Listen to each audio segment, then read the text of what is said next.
She told me that my sister had a car accident. I'm like, is she okay?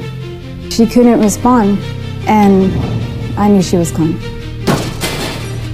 I was greeted by the highway patrol, and he told me that both of my sisters were killed in a car wreck. A fully loaded cement truck traveling close to 70 miles per hour, and he hit my car and just went completely over the top of it. The driver of the car admitted to looking down at her GPS. She dropped her phone. She tried to pick it up, and she hit an upcoming traffic. I could have died, but I shouldn't be here today.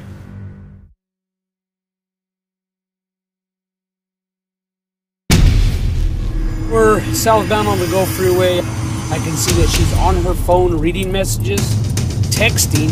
So we're gonna stop her, we're gonna talk to her, and see exactly what's so important that she's disregarding traffic.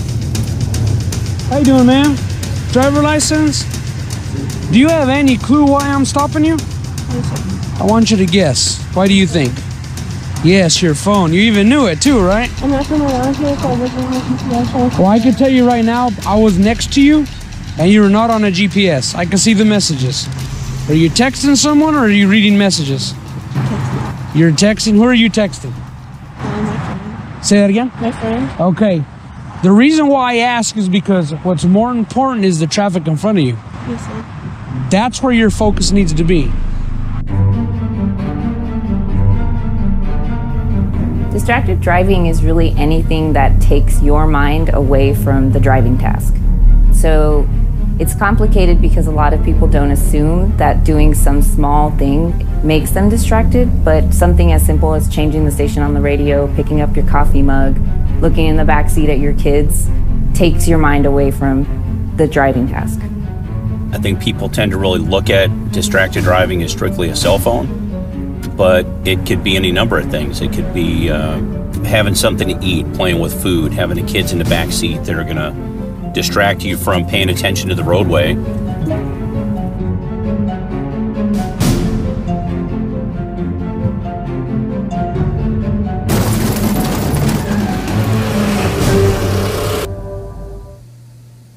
I was stationary up on the freeway working radar. A vehicle passed by speeding, initiated a traffic stop on the vehicle.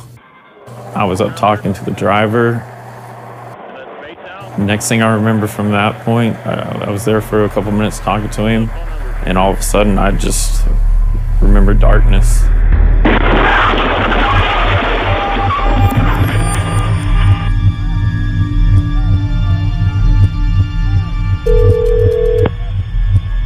Report 911, what's the address of your emergency? Yes, I'm on 146 on Spencer Highway. A truck just hit a police car that was pulled over. Looks like an officer is down. Someone just hit him. Someone just hit him. It's an accident. I had no idea what had happened. I didn't see it. I didn't hear anything. There was no brakes, no warning before it.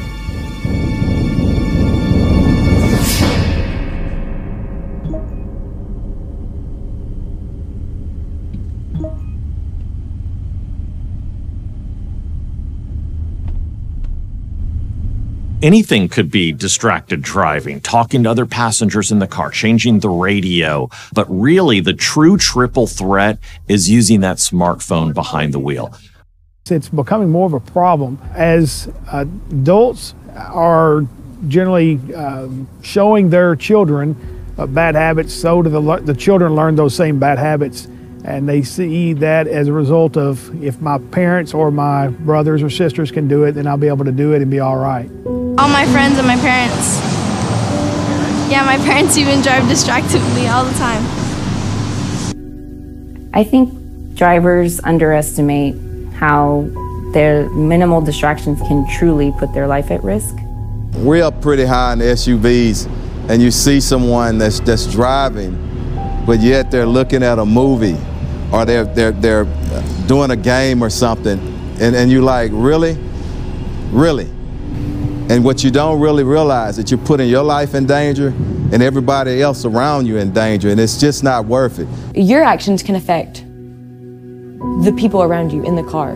And that's what makes driving so scary, is because You're trusting other people to stay on the other side of a painted line. That is it. That is it. There's a painted line on the road and you're expected to stay. That painted line is not going to keep you away from another driver. It's not going to do anything.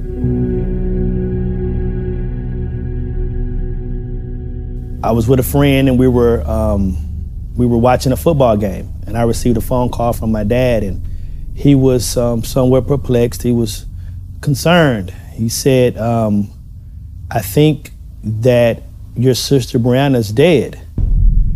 And I said, I was in shock, and I said to him, well, what do you mean?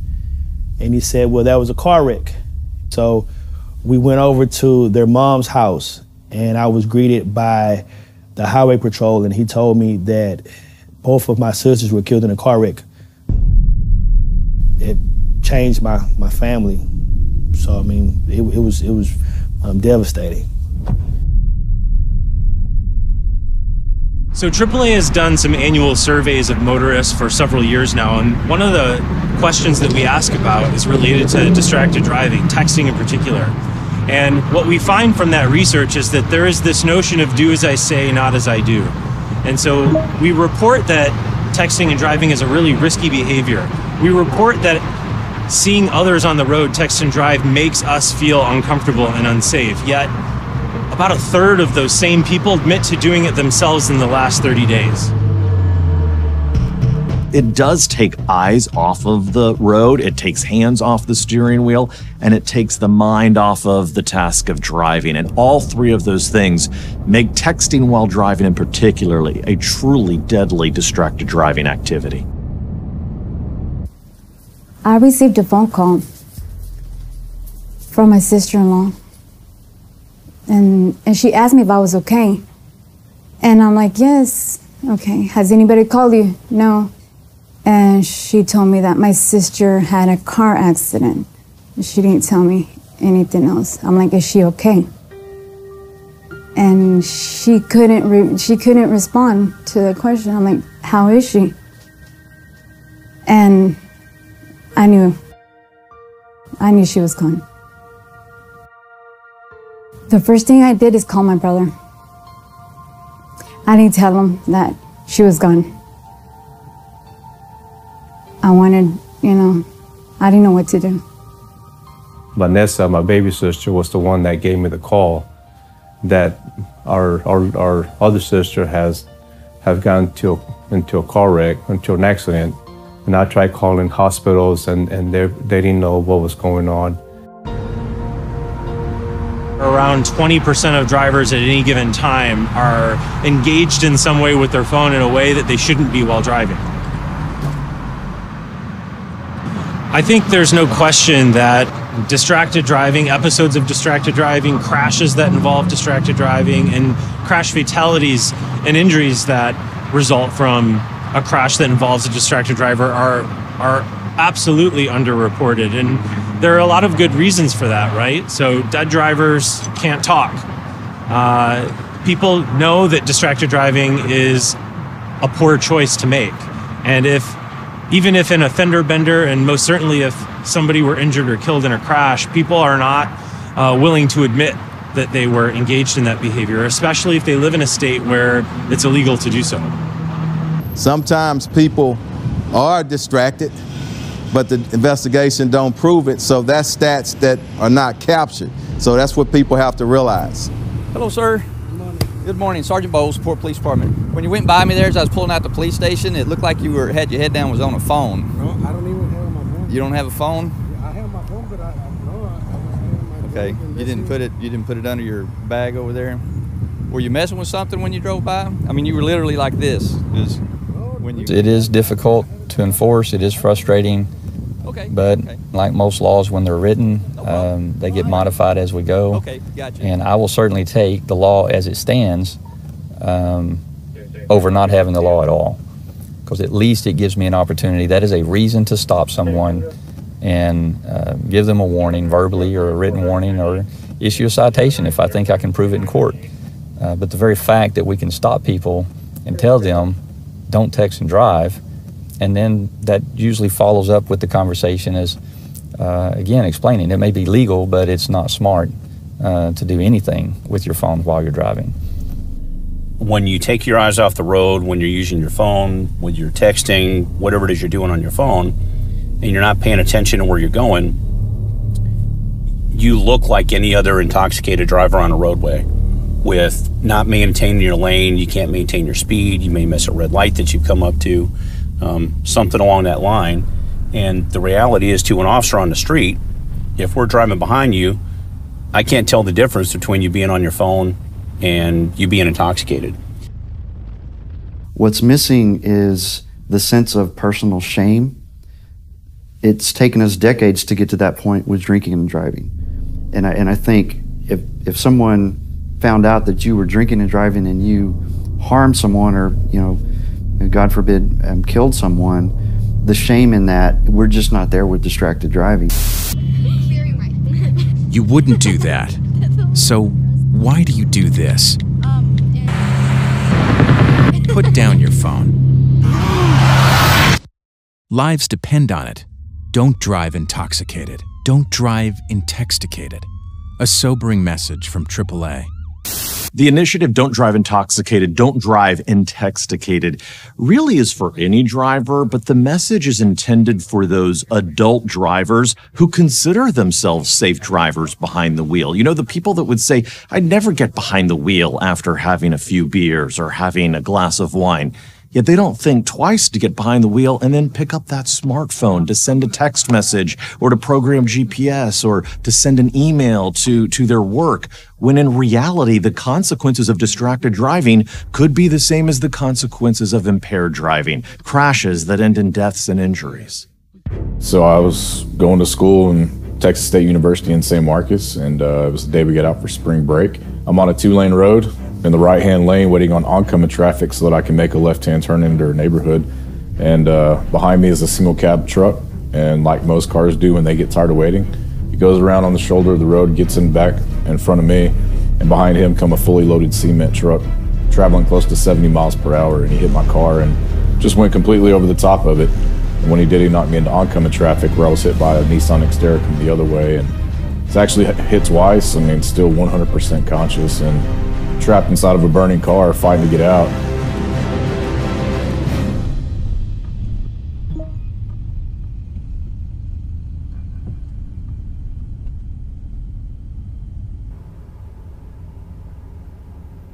This guy that we just stopped was on his phone as he's driving down the road, so we pull him over.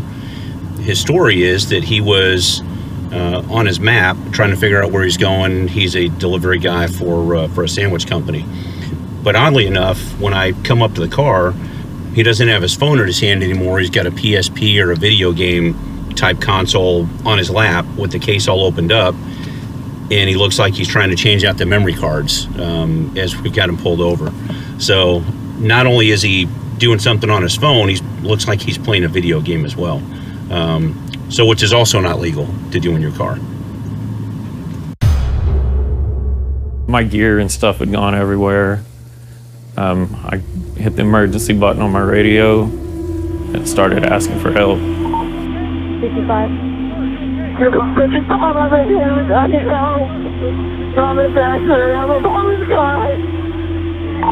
Somebody just hit 655. Somebody, I need you out there at 1600 North 146. Is this truck a patrol vehicle or himself? Himself. Found out when the guys started getting there, they told me I'd been hit. My vehicle had been hit. Accident involving a police officer, attention of 40 EMS. I really don't know how long it took everybody to get there. I could just hear them coming. They arrived and started working on me, and next thing I remember, waking up to my wife in the hospital.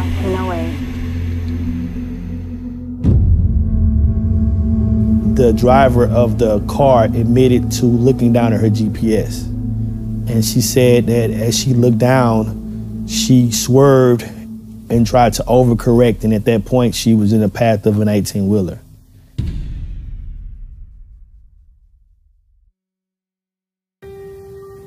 She was texting, driving, using her phone, going to work, and she dropped her phone. She tried to pick it up, and she hit an upcoming traffic.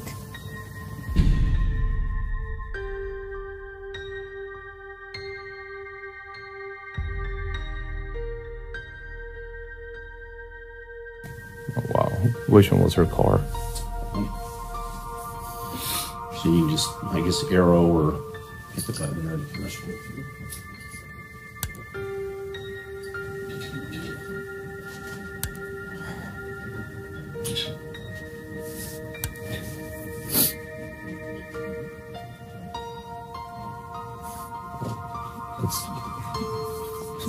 That's horrible, and it's just.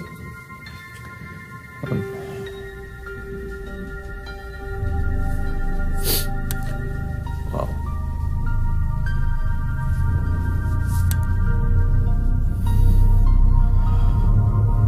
You know, all this could have been prevented. All this could have been prevented on our side. I mean, only she would have just waited. I'm good. And I'm also thinking about the families from the other, even though they didn't perish, just, you know, them being involved. And it just brings so much hurt to everyone that's involved, not just us, but it hurts everyone. He's going 70 miles per hour through a school zone.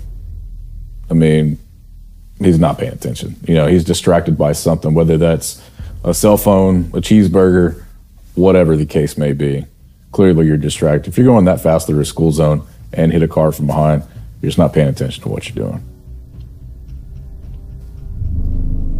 Broke my back at T12, severed my spinal cord, had a punctured lung, a torn diaphragm, and several broken ribs, and that's what left me paralyzed at the waist, and that's what happened. He got a speeding ticket. That's it. Yeah.